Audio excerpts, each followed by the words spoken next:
കഥ അമ്പിളിമാമന്റെ നീലക്കമ്പളത്തിലെ കുഞ്ഞു താരകം. കാട്ടിൽ ശൈത്യകാലം ആരംഭിച്ചിരുന്നു. എങ്ങും മരം കോച്ചുന്ന തണുപ്പ്. മൃഗങ്ങളെല്ലാം സന്ധ്യയാകുമ്പോഴേക്കും തങ്ങളുടെ ഗുഹകളിലും പുത്തുകളിലും മാളങ്ങളിലുമെല്ലാം കയറി ചുരുണ്ടിരിക്കും. പിന്നെ മഞ്ഞു പെയ്യാൻ തുടങ്ങും. എന്നാൽ എത്ര തണുപ്പാണെങ്കിലും എല്ലാവരും രാത്രി 10 മണിയാകുമ്പോൾ പുറത്തിറങ്ങും. ഈ കൊടുന്തണുപ്പത്ത് അവരെങ്ങോട്ടാണ് പോകുന്നതെന്നോ? അപ്പൂപ്പൻ മൂങ്ങയുടെ കൂടിനടുത്തേക്ക്. എന്താ കാരണം? ആ സമയത്താണ് അപ്പൂപ്പൻ മൂങ്ങ തൻ്റെ കൈവശമുള്ള തടിയൻ കഥാപുസ്തകങ്ങളുമായി അവിടെ എത്തുക. എന്നിട്ട് തൻ്റെ മുഴക്കമുള്ള ശബ്ദമുയർത്തി കഥകൾ വായിച്ചു തുടങ്ങും.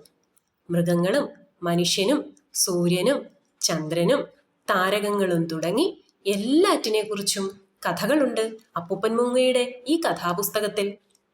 ഈ കഥകൾ എല്ലാവർക്കുമായി മടി കൂടാതെ എത്ര നേരം വേണമെങ്കിലും വായിക്കാൻ അപ്പൂപ്പൻ മൂങ്ങ ഒരുക്കമാണ്. ശബ്ദമുയർത്തിയും താഴ്ത്തിയും അല്പം നിർത്തിയുമൊക്കെ രസകരമായി കഥാവായന മുന്നോട്ടു പോകുമ്പോൾ മൃഗങ്ങളെല്ലാവരും ശ്വാസമടക്കി പിടിച്ച് അത് കേട്ടിരിക്കും. ആരും തന്നെ ഉറക്കം തൂങ്ങുകയോ ഒന്ന് കോട്ടുവായിടുകയോ പോലും ചെയ്യാറില്ല. രാത്രിയിൽ മഞ്ഞുതുള്ളികൾ ശരീരത്തിൽ ഇറ്റുവീഴുന്നത് പോലും അറിയാതെ എല്ലാവരും കഥകളിൽ മുഴുകിയിരിക്കും. അപ്പൂപ്പൻ മൂങ്ങയുടെ കഥകൾ കേൾക്കാതെ കാട്ടിലാർക്കും ഉറങ്ങാൻ കഴിയില്ലെന്നായിരുന്നു.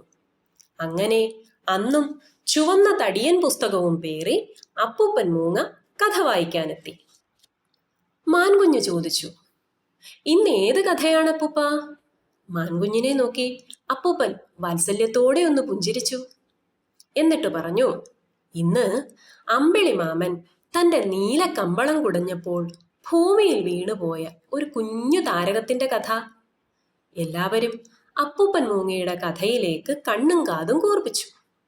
അപ്പൂപ്പൻ മൂങ്ങ കഥ വായിക്കാൻ തുടങ്ങി. പണ്ട് പണ്ടൊരിക്കൽ നല്ല തണുപ്പുള്ള ഒരു രാത്രി അമ്പിളിമാമന് കലശലായ ഉറക്കം വന്നു.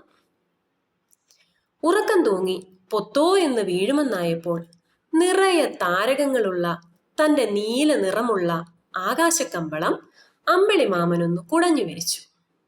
അതാ ആ കുടച്ചിലിൽ ഒരു കുഞ്ഞു താരകം ഭൂമിയിലേക്ക് ഉരുണ്ടുപോയി. അമ്പിളിമാമന് സങ്കടം സഹിച്ചില്ല. ഉറക്കമെല്ലാം മറന്ന് മാമൻ അപ്പോൾ തന്നെ ആകാശം മുട്ടുമാർ ഉയരമുള്ള ഒരു കുന്നിന്റെ തുഞ്ചത്തേക്ക് ചാടി ഭൂമിയിലേക്ക് ഇറങ്ങി വന്നു. കുഞ്ഞു താരകങ്ങളെ തേടി അമ്പിളിമാമൻ കുറേ അലഞ്ഞു. വഴിയിൽ കണ്ട ആനയോടും കരടിയോടും നായയോടുമെല്ലാം താരകത്തെക്കുറിച്ച് അന്വേഷിച്ചു. എന്നാൽ അവരാരും തന്നെ കുഞ്ഞു താരകത്തെ കണ്ടില്ലെന്നു പറഞ്ഞു. നടന്നു തളർന്ന മാമൻ വഴിയിൽ ഒരു കുഞ്ഞുമുയലിനെ കണ്ടു. മാമന്റെ സങ്കടം കണ്ട കുഞ്ഞുമുയലിന് പാവം തോന്നി. കാര്യമറിഞ്ഞതോടെ താനും താരകത്തെ തിരയാൻ കൂടെ കൂടാമെന്ന് മുയൽക്കുട്ടൻ അമ്പിളിമാമനോട് പറഞ്ഞു. ഇരുവരും സന്തോഷത്തോടെ മുഖത്തോട് മുഖം നോക്കി. അപ്പോൾ അമ്പിളിമാമൻ ആ കാഴ്ച കണ്ടു. കുഞ്ഞുമുയലിന്റെ കണ്ണിലതാ ഒരു നക്ഷത്ര തിളക്കം. ഇത് കണ്ടതും അമ്പിളിമാമൻ ഒരു കാര്യം മനസ്സിലായി. ആകാശത്തു നിന്ന് താഴെ വീണ തൻ്റെ കുഞ്ഞു താരകം സ്നേഹവും കരുണയുമുള്ളവരുടെ കണ്ണുകളിലെ തിളക്കമായാണ് മാറിയത്. കുഞ്ഞുമുയലിനോട് കാര്യം പറഞ്ഞ് അമ്പിളിമാമൻ സന്തോഷത്തോടെ കുന്നുകയറി മാനത്തേക്ക് പോയി. അപ്പൂപ്പൻ മൂങ്ങ കഥ വായിച്ചു തീർന്നതും സന്തോഷം കൊണ്ട് എല്ലാവരുടെയും കണ്ണുകൾ ഒരുമിച്ച് തിളങ്ങി. അമ്പിളിമാമന്റെ കുഞ്ഞു താരകത്തിന്റെ തിളക്കം ഇപ്പോൾ എനിക്ക് കാണാം.